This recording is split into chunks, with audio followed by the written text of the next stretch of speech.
Well, it's not too bad. It's not perfect, but it's not too bad. It fits nice on the car. I've just checked it. Under here, it's quite good. It'll pull down, but this one's awful thin. It's like toilet paper. But the next thing what we're going to do is punch a series of holes in here and then put some Tech screws so that it'll screw this piece to it. You know, like I say, look, I've got that bit all, that bit's a bit cockeyed. Look, it's that bend there should be down here. I'll correct that, but it is a bit difficult to do. I'll just put it in the vise and thump. Anyway, I'm sort of happy enough with that. I mean, we're not building an outhouse for the Pope, but it's a bit of a fanny about doing patches, you know. But it's just a very complex piece to do with your limited amount of materials. But I've used just about everything that you could use. Yeah, so that's it. I'll straighten it all out and we'll dress all this lot off. It'll look nice. But we need to put some holes in here to attach it to the tunnel, and we're going to leave these ones here. They're going to be the ones that's welded to, and it's going to be nice and solid. But like I say, for this one here, because this piece here is so thin, like it's paper thin, I'm just going to use a hole punch to do that. Hey, in fact, I wonder how thin that actually is. Oh, I don't think I've got my measure here. Oh well, no, I haven't. I put it away. Anyway, we'll punch some holes. This is the Roper Whitney punch.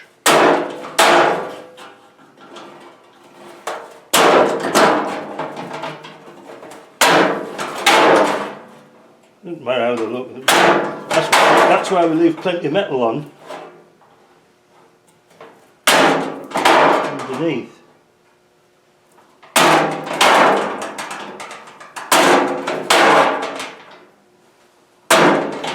You don't need lines or anything like that to follow, just bang them through.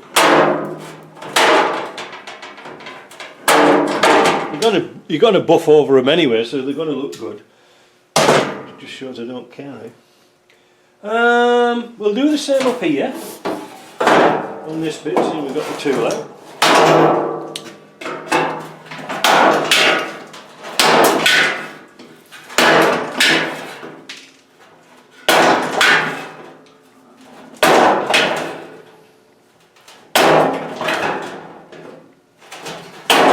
I'm not going right down to the bottom because I think the footwell will be pretty rotten down there. The next thing we need to do is calculate the cutout that we're going to put in here for the heater. Now, that's going to be a lot of fun, isn't it? I think what we'll do is whenever you do anything silly like this, you've got to have a datum somewhere you work off. Now I did measure this already, and this width here is the same as the Land Rover, because this is out of a 4-cylinder, but the 6-cylinder on this side is exactly the same as a 4-cylinder, so that's going to help. So we're going to use this face here as our datum, because that's already on the truck. So if we measure in from there and use all that as our reference point, we should be able to get this worked out. Let's go and find out. So the heater was 19mm in and then 32.5mm this way. So now I've drawn a line from that side to there and also a mark from there to there. Again using that as a datum. And now we'll find the rubbishy old piece of metal to draw our line. There we go. Now, remember we're going to cut this section out quite a lot, but we're going to cut it across here, so we just weld this piece on. So it's really difficult to explain, but on the car we're going to cut down here so it overlaps, and then we're going to plug weld through here. That means removing it here.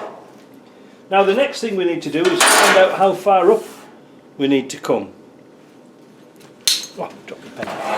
3 centimetres from this edge here come in, just leave a little bit on there for the bottom of the heater. Same at this side, and then we can cut these bits out. They can be cut out now quite safely. I think. This is going to be a real tricky one to cut out. I don't know how I'm going to do that. That's one thing about this job. There's no books to read off and find out where you're going to cut, so you're going to have to make it up as you go along, unfortunately. I think I'm going to cut here first, then flip it over and you'll see what I'm doing. Let's change it to a slitting disc. Yeah, these aftermarket footwells are not really very good. That's all we've got, you know.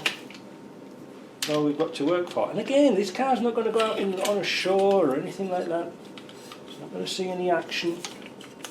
It's not going across the Sahara. Let's see if we can cut this out.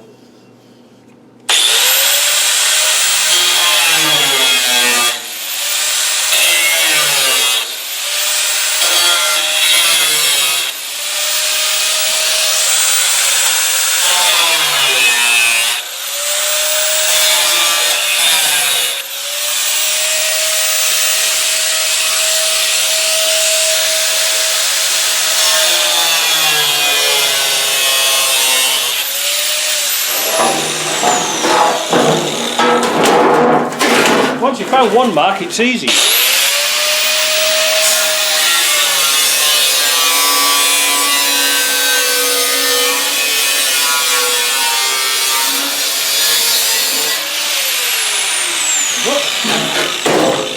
Next one here.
Made a bit of a pig's ear of that. I went off a bit there, but it doesn't really matter. I'm not bothered about that. I'm not bothered about an awful lot of things if you're bothered about this job. Again, dress up our lines, our edges.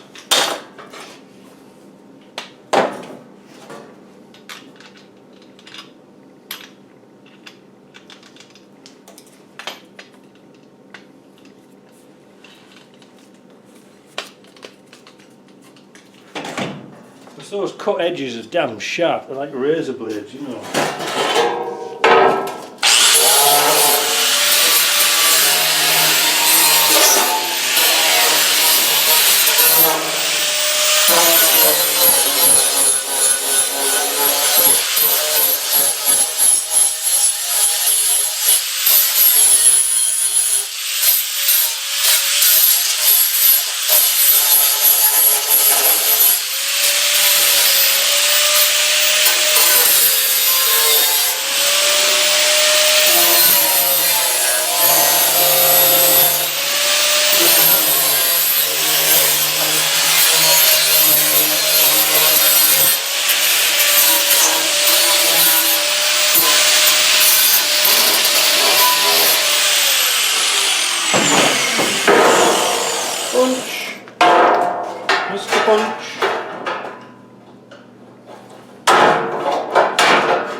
I just realised it hasn't. It's got the 2 holes here for the steering, but there should be over here. We'll drill them later. I'm going to put my back to the camera for a bit and I'll punch these holes.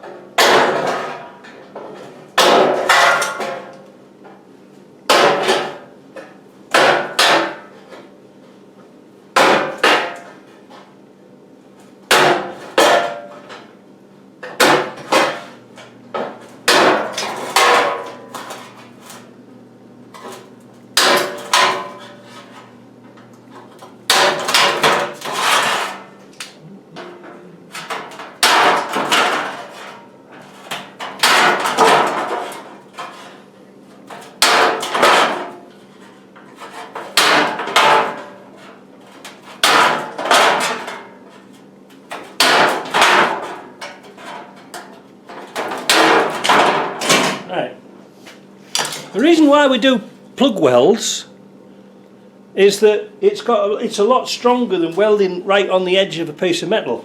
If you weld on edge to edge, there's a good chance it'll flex and it hasn't got that much strength. But if you overlap and you plug it, it's a hell of a job to get off, and that's why they do spot welds. And of course, if you're very close to a corner, if you're putting 2 pieces in sort of like that, if you just weld on this edge, well, it isn't all that much, but if you plug it and you get right down into the bottom corner, it's going to be nice and strong. Only practice will tell you that. Right, my battery's running flat. Got to go. So having chopped out the old footwell, which was a bit of fun, I've now just clamped on here temporarily the new one to see where it's going to line up, and it's going to line up quite nice. It's just a bit low there because just behind there's some screws and they're getting in the way. Also, this bit's bent a bit, so I've got to straighten that out. Take a notch out of here. Same at that. Oh no, they're just on there. Take a notch out of there. That's going to fit really nice. And the paddle here, well, I put some holes in at random order, just like Land Rover would do.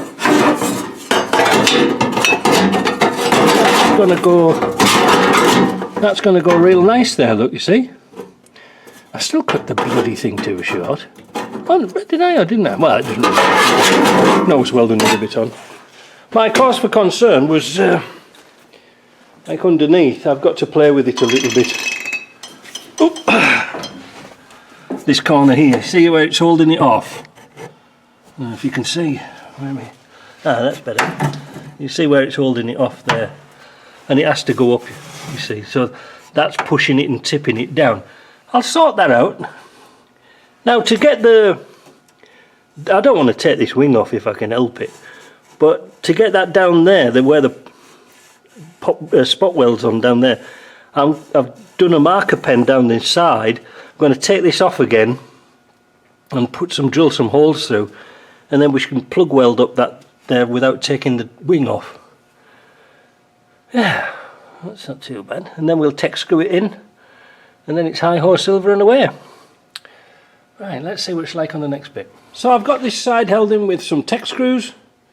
It's sort of working out nice, but again I cut that bit too bloody short. Well, I'm not going to make another one. Just tack another panel on. This was a bugger to put in. I had a lot of messing about with this one. Yeah, it sort of went in. It's a nice tight fit. It goes in nice, but there was something not quite right about it. I think it's so thin it was flexing all over the place. Let me show you underneath.